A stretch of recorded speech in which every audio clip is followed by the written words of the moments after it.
اهم صراع في الوسط الكروي اخر 10 سنين بيصدر الستار عليه النهارده، وبتنتهي واحده من اشد المعارك في الساحه الرياضيه النهارده.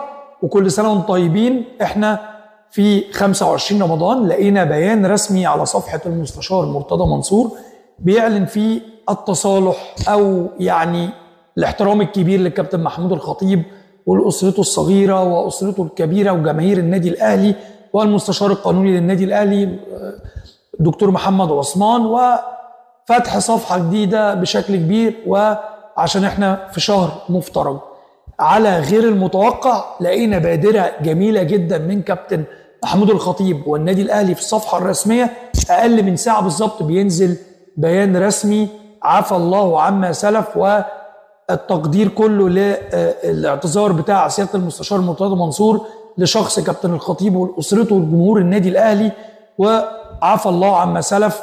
وخلاص طويت الصفحه بشكل كبير. اخر حاجه وانا بخلص الفيديو، هل تعتقد ان ممكن نشوف المستشار مرتضى منصور على يعني رأس إدارة الزمالك الفترة المقبلة؟ لو كملت معايا الفيديو للآخر تابعني وشير ولايك. سلام.